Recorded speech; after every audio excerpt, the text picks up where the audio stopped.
নমস্কার বন্ধুরা, স্বাগত আমাদের ইউটিউব চ্যানেলে। আজকের ভিডিওতে আমরা মূলাঙ্ক 2 এর ব্যাপারে বলবো, যে মূলাঙ্ক 2 এর যে রেমেডিগুলো হয় রেমেডিগুলোর সম্বন্ধে বলবো।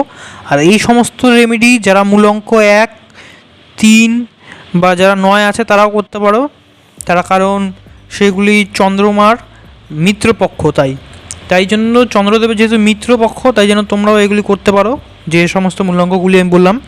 তো ভিডিওটি আজকে বড় করব না, খুব সংক্ষিপ্ত, খুব ছোট্ট একটি ভিডিও হবে। ভিডিওটি মন দিয়ে দেখবেন এবং মূলাঙ্ক 2 এর ব্যাপারে আমরা কিছু রেমেডিগুলো কিছু দিব, যাতে তাদের মধ্যে কোনো কিছু আপনার মধ্যে লাইফে যাতে আপনি গ্রো করতে পারেন সেগুলো রেমেডির দ্বারা।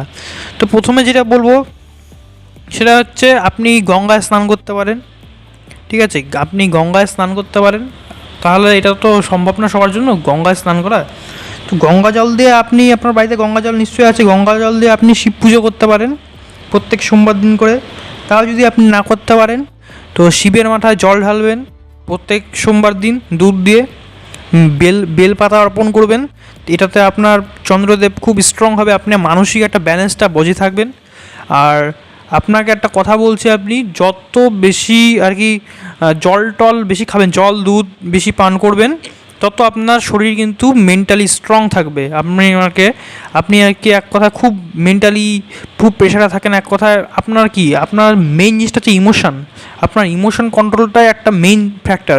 আপনি যত জলপ্রবাহের কাছে থাকবেন খুব একটা ভালো হবে। পুকুর বা নদী নালার পাশে যতক্ষণ আপনি সময় কাটাবেন, প্রকৃতির মাঝখানে থাকবেন, যত আপনি জল টল বেশি করে খাবেন, এ সমস্ত কিছু করলে তাহলে কিন্তু দেখবেন আপনার মধ্যে একটা পরিবর্তন লক্ষ্য দেখা দেবে।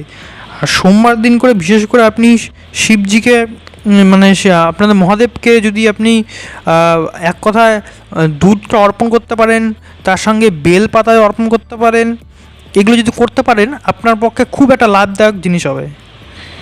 তো আর আপনার মধ্যে যদি ইমোশনগুলি বেশি থাকে, ওভার থাকে, তাহলে আপনি দুধ দান করতে পারেন, লোককে জল খাওয়াবেন, জল দান করবেন, দেখবেন। বা কোনো মন্দির বা যে কোনো জায়গায় আপনি সাদা বস্ত্র দান করতে পারেন। দেখবেন আপনার যে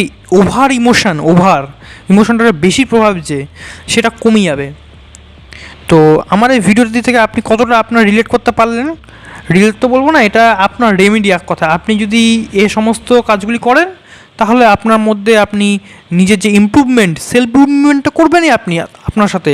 তার সাথে সাথে এগুলো জিনিস করলে আপনি যে লাইনে যেতে চাচ্ছেন সেই লাইনের যে বাধাগুলি সেগুলি আমি আশা করছি খুব কম হয়ে যাবে এক কথায়।